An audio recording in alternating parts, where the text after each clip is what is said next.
I have experienced a lot. I was gonna say I've seen a lot, but we all know I haven't, which is exactly why I have the guide dog. Today, we are here to talk about everybody's favorite topic on this channel, dogs. I know, it's very clear to me why you're all here, it's fine. You know, sometimes I want to talk about fashion and a few of you indulge me, but for the most part, you're here for my dogs, and I get it, because frankly, I don't know that I'd still be here without them. I have had a guide dog for 17 years, which is wild. This month, July, marks 17 years since I got my first guide dog, Gypsy. We've since had Gallop, Benny, Elton, 4 dogs spanning 17 years. I have experienced a lot. I was gonna say I've seen a lot, but we all know I haven't, which is exactly why I have the guide dog. So I've experienced a lot. I've seen the world of service dogs evolve and change a lot. And I wanna sit down and talk about one of the darker sides of service dog culture, which can be a wee bit of toxicity. And I think the reality is like toxicity can exist in any group of people, like in any community, there can be a bit of toxicity because every community is so diverse and there's gonna be different opinions and perspectives and experiences. We're not all gonna get along, like it just is what it is. And I think it's hard for me because I'm one of those people who like avoids toxicity. I really hate negativity. I really just try my best to live a life of like positivity and good vibes and optimism. And if I'm not optimistic, I try to be like realistic. I try to stay away from pessimism because I just don't feel like it serves me. Like I feel like when I put out negativity, what I receive back is negativity. And I don't think that being negative creates the change that sometimes people are trying to achieve with it. Instead, I try to achieve the change I want to see through as much positivity and like open, honest communication. And like, I don't know, I try to live a life where I give people grace. And I understand that I'm not them and they are not me. And I try to be as judgment-free as possible because that's how I would like people to approach me. You know, we're all just humans trying to live our lives and trying to get by in a pretty difficult world. We're all doing our best. And I just feel like judgment and negativity doesn't necessarily serve us. So it's hard for me when I see it in a community that I love so much and that has done so much good in my life. So I don't know, I just want to sit down and kind of like add my 2 cents. And the word toxicity in itself is so negative and I don't want this to be a negative conversation, but I feel like it's the word I've got to use for what I'm trying to address. And as always, I want this to be a place of like open, honest communication. I am never coming to you guys saying that I'm right. I'm coming to you sharing my perspective and wanting to have a conversation with you so I can learn and hear from you in the comment section. And please just try to give each other like respect. We don't have to agree to respect each other. So there we go. Disclaimer has been done.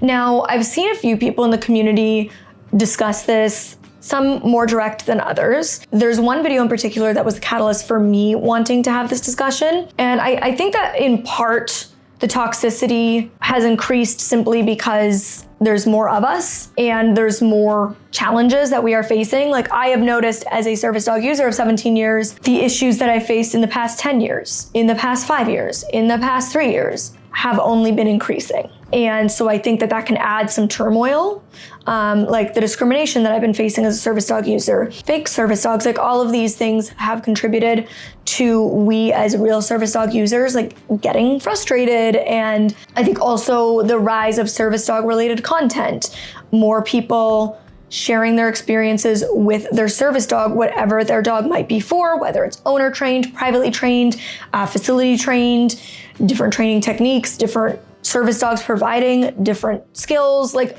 there's just so much more and there's more of us and there's more of us being able to connect, which can provide so much beauty in community and in feeling less alone, in getting support, in learning from each other. There's strength in numbers to creating change, but I think also, again, where there is more numbers, there can be more disagreements. That's where like that toxic side of things can come from.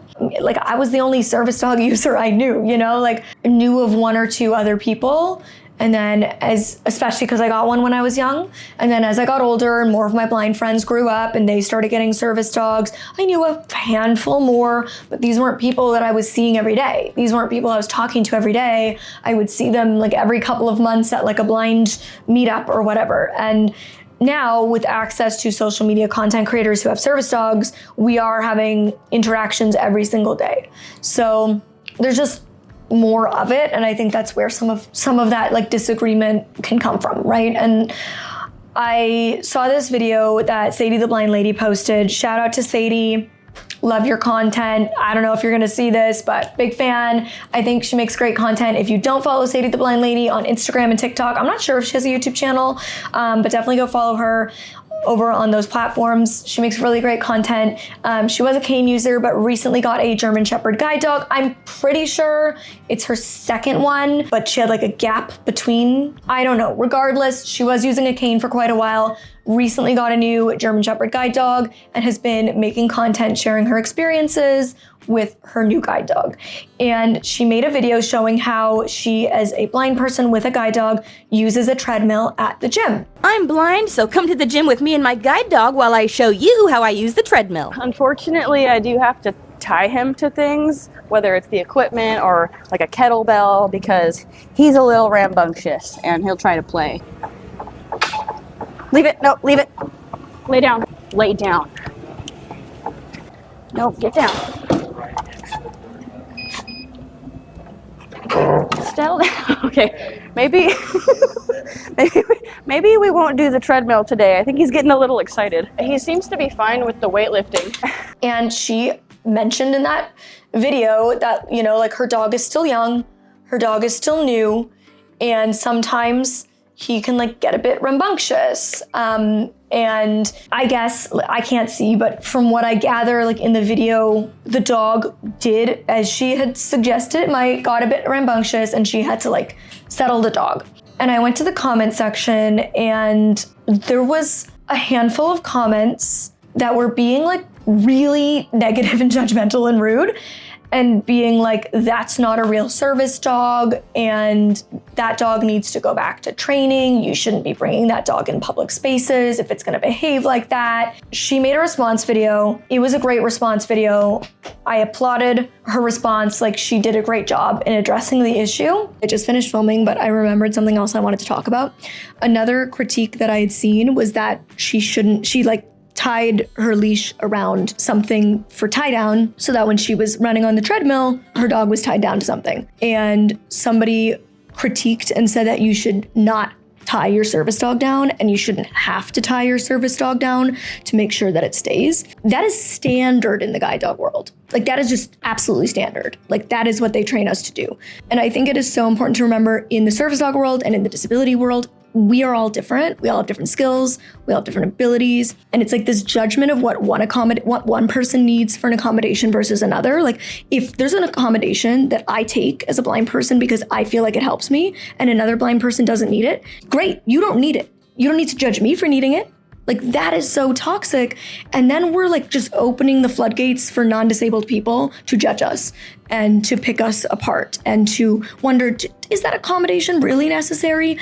As blind people who have guide dogs, we cannot see when they move. I cannot see if my dog moves. Unless I can hear that he moved, I do not know that he physically moved.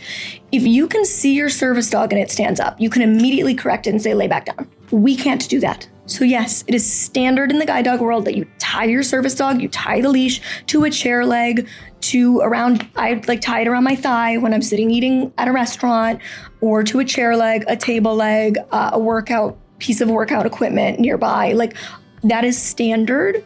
And while it might not be necessary for other service dogs, for other service dog users, there is no reason to judge another service dog user for a technique or a thing that they use because their disability requires it and yours doesn't. I want to talk about the fact that like perfection should never be the expectation of service dogs. And that was something that I even faced with Gypsy. Like, I can remember with Gypsy, she developed a fear of the school bus. And my principal at the time was like, honestly, like, didn't like dogs. It was very clear, wasn't it? Yes. Like he didn't want me being in the door. It was like a whole thing. Oh, yeah. Yeah, it was like the principal clearly didn't like dogs, which is ridiculous. Like, you are the principal of the school for the blind. Like, you should probably understand how pivotal guide dogs are. But I was one of the only students with a guide dog, and I had to fight. Let's just say that. I had to fight to be there with my guide dog, which of all the places I wouldn't have thought I needed to fight, it's a school for the blind, but I did.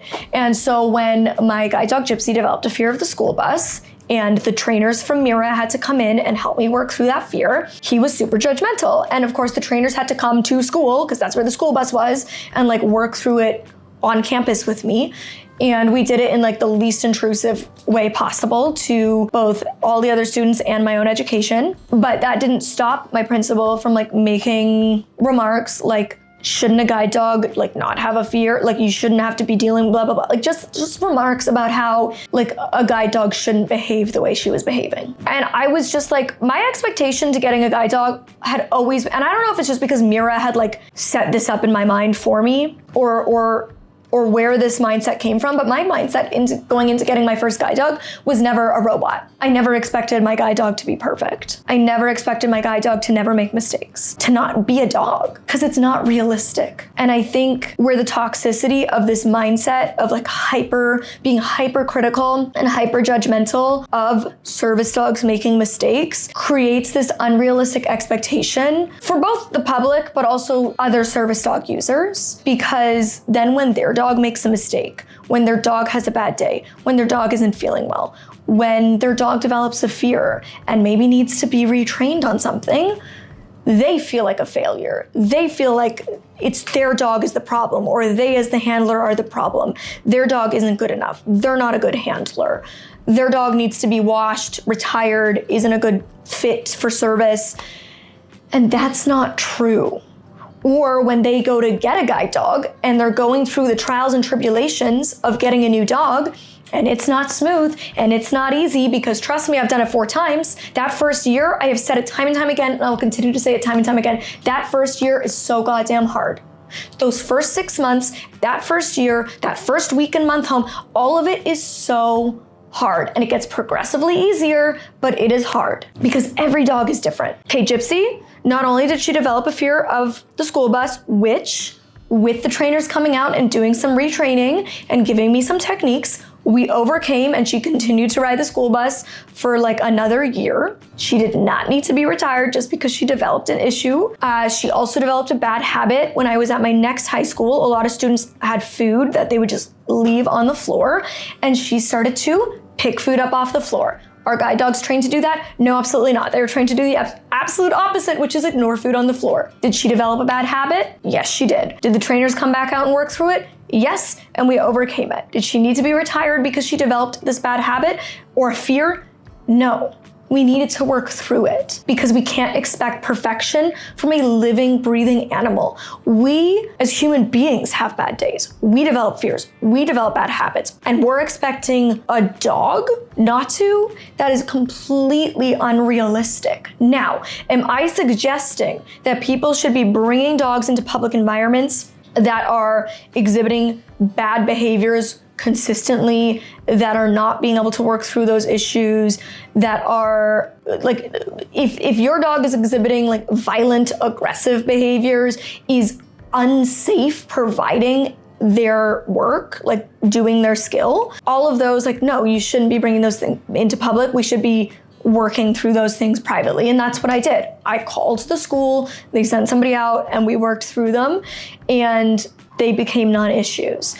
Gallup, on the other hand, was perfect. I honestly, I can't tell you he had issues. He didn't. Well, Cheese. Cheese was his kryptonite. The boy would do anything for Cheese. If he was gonna act out, the only singular time it would be was for Cheese. Other than that, perfect little angel boy. I lucked out. He is not the standard, okay? We should not be expecting Gallup level energy. He is not the standard. He was like, I mean, the trainer said angel on earth. Like, he was absurdly perfect. Angel boy. Super easygoing, very easy guide dog. But did he have diarrhea in an airport? Yes, he did.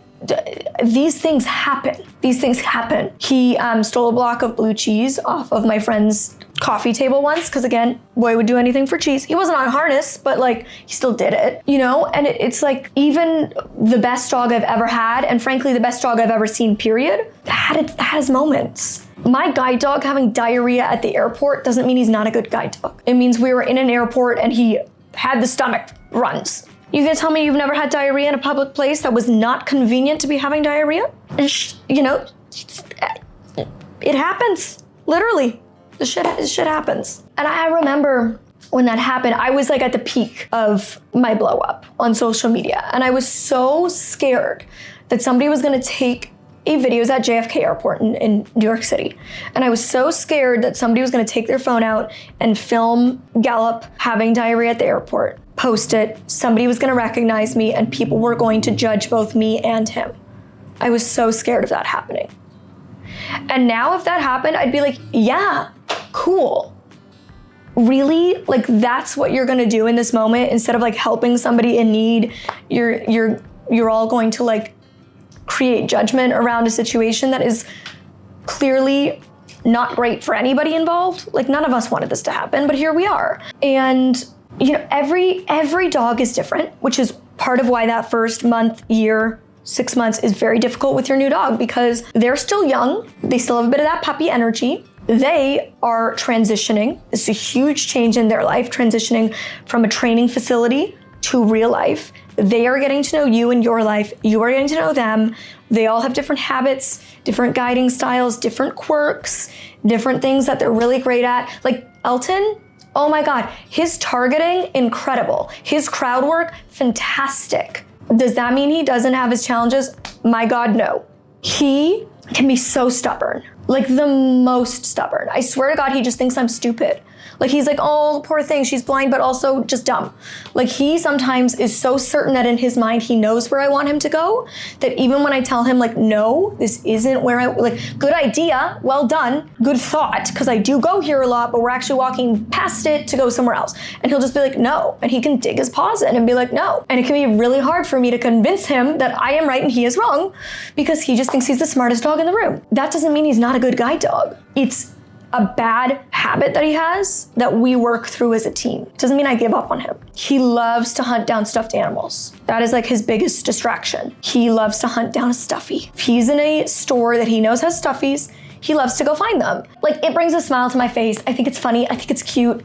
I share these funny adventures, these silly moments on social media, because part of, obviously, like the main part that I have a guide dog for is him to guide me and keep me safe. Like, to get me where I need to go, to help me find stairs, doors, chairs, all the things that he does. But it's also to like make me feel safe, to make me feel confident, and to help me like to feel happier, to feel less alone. And when he does those little silly things, it puts a smile on my face. Should he do that? Probably not. But like, I think it's funny. It makes me happy. It brings levity to what can be a hard day sometimes. That doesn't make him a bad guide dog. When 99% of the time Elton is crushing it and doing the right thing and doing his job, I'm not like, okay, I give up on this dog because he can be stubborn and he can get distracted by things that he shouldn't. It is what it is. There are things I accept about him. There are things I work through with him. And that is what you can expect when you get a guide dog. When you get any service dog, like especially if you haven't trained it, right? Like, when we get these dogs from facilities, which most blind people do, they have been trained to do things by somebody else. We're having to learn those techniques and then apply those techniques. It's a big change for this dog. Like, when you own or train, or even when you've privately trained, oftentimes you know it from puppyhood and you are raising it and you are involved with it. Like, we're coming in as guide dog handlers, getting facility dogs when the dog is much older and we're new to them and they're new to us, and we have to get to know each other, and there's bumps in the road. And like, I think Sadie's doing a great job with her new guide dog and understanding that like they're gonna have to work through some things. And I don't want people who have never had a guide dog or a service dog to watch content like mine and expect perfection. I wanna be so clear. Other than Gallup, he was pretty perfect. None of my dogs have been perfect. And I don't expect them to be. And I don't expect myself to be perfect as a handler. I have bad moments, I have bad days. I'm figuring it out too. I get better with every dog. But that's because I'm 17 years deep Like, yes, I know how to train my dog better than I did when I got Gypsy. A lot of these things, I don't need to call the trainers in now because I know how to work through them. But that's because I have so much experience. And even still, like sometimes I'll contact my trainer and be like, hey, you don't need to come out, but you have an idea, like a technique I could use. And that's what the trainers are there for. Reach out for support, reach out for help. They want to see you and your dog thrive. They want to see you succeed. They want the best for you. Yeah, I just don't want anybody to have the wrong idea of what service dogs should be like or can be like. I'm not saying there isn't perfect guide dogs and service dogs out there, because some are, but some aren't. Some are more challenging than others, but it doesn't mean they're not great at their job. And so I think so many people can shy away from sharing when their dogs make mistakes, from sharing when their dogs have bad moments or when they make mistakes as a handler because of this judgment, because other handlers are so quick to jump down your throat and say, that's a bad thing, you shouldn't do that, oh my God, I can't believe you let your dog blah, blah, blah, blah, blah. But if we don't share those moments, then we're creating an unrealistic expectation for other handlers and an unrealistic expectation for the public. I don't know, I want other handlers to go in understanding what they're signing up for. Because when people would ask me, especially when I was younger with my first dog and I was still a teenager, when parents would say like, my daughter or my son wants a service dog, or they want to go get a guide dog, they're 12, 13, 14, 15 years old, like, what do you think? I would always be so honest and say, it has changed my life. It's the best decision I've ever made. I would never change a thing. Like, I would never go back and change it. But my God, it is so hard. You have to be so committed. You have to work your tail off, pun intended, to make sure that you are keeping your dog's skills up. And you have to be prepared for the days when they don't feel well, when they're tired. You have to give them grace. And sometimes I'm like, you know what? You've been working so hard. You need a day off. Like, I'll take my cane. You need a day off. Like, you're exhausted. When I'm finished at VidCon, I'm exhausted too. And I need to sleep for a day. So how can I expect something other of my dog? And I think that that's something that I've really come to learn as I've gone on. I've had more experiences. Everything is nuanced. Like, there's no black and white. Life is a gray area. Live in the gray area. Don't expect these black and whites. And when we get into black and white thinking, like, that's when we get into this judgment and this right and wrong and yes and no. And like, I just so live in the gray area of life. And I think that's something that you just gather as you get older, is you see that life is so much more gray. When you're younger, it's so easy to see it as black and white, and it's not. I applaud Sadie for sharing that moment where her dog didn't have the peak performance of guide dog standards, like made a mistake and was a little goofy. And I remember when I was training with Elton, he rolled on his back for a belly rub when he was in harness. And I got like a handful of comments in the vlog being like, ooh, he's gonna have to grow out of that. He's gonna have to learn that that's not okay. And I remember the guide dog trainers being like, you know what, like, he's trying to bond with you. And in this moment, like, bonding's really important. Like, just give him a little belly rub. He'll grow out of things like this. Like, they weren't like, oh my God, terrible behavior, the way other people were. I appreciate that, like, that's what they've instilled in me, is like, sometimes they just have a moment and you correct it, you work around it, you work with it, but like, you have to expect that sometimes they just have those moments and it's okay. It's okay. That's what I just want to say is, if your dog makes mistakes, so does mine. Every single one of them. And it's okay. You're not a bad handler. Your dog's not a bad dog. You work through these things, call the school. Doesn't mean your dog doesn't deserve to be a service dog or a guide dog. As service dog and guide dog handlers, I think we need to all like just understand that it's a part of the journey. It's a part of the experience. Show love, show support, show understanding instead of jumping down each other's throats. Keep sharing. Honestly, to anybody who makes content in the community, please share those moments. I share the moments when Elton like guides me to something on purpose to try to get a treat, or is getting stubborn and says, Mom, we're going into this store, when that's not where I wanted to go. I swear to God, my guide dog doesn't just think I'm blind, he thinks I'm dumb. Like, he will just make a firm decision in his mind that I don't know what I'm talking about. I come to shop at Aritzia a lot, okay? I admit it. I come here a lot. So now, every time I walk by it, he's like, no, Mom, you want to go to Aritzia. And I'm like, actually, I'm trying not to spend money today. And he's like, you want to go to Aritzia? And he will not let me pass by it. He's like, resolute that I am wrong and we are going shopping. He's going to make me go broke. Fine, Elton, you know what? Fine. Whatever. Happy as can be. Elton, what do you think? As my personal shopper, do you like the dress? Should I try it on? I'm telling you, he's spending all my money. All right, he won. I'm trying things on. We are leaving empty-handed, which is truly for the best. But I swear to you, this dog loves shopping more than me. And that says something. Okay, my guide dog has started to beeline this way, and I think I know why. And no, I can walk without worrying. I can like look back while I'm walking without worrying, because that's his job. Even if I'm looking forward, I can't see where I'm going. Anyways, so he's walking me this way, and I think it's because this is where he one time found stuffed animals, and I think he's on the hunt to find more. He says they were right over here. Ooh. They were right here. Where'd they go? Oh, I'm sorry. Or when he guides me to the stuffed animals in the store because he gets distracted. I show those moments because it's real. And I applaud Sadie for sharing that moment. And I think more service dog users should. And give each other a little grace. I'm rambling, and I'm sweating so profusely. Holy God, I need to go. Okay, sending you all my love. Why don't you bring Elton in? Elton, do you want to say something? Elton John, Daboo. Daboo. Elton says, I'm pretty perfect, no notes. I don't know what she's talking about, guys. I am perfection in a dog, and I never make mistakes. And stuffed animals are cute.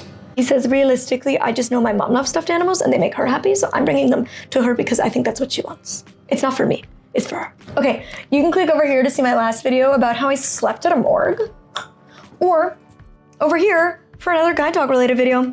Bye.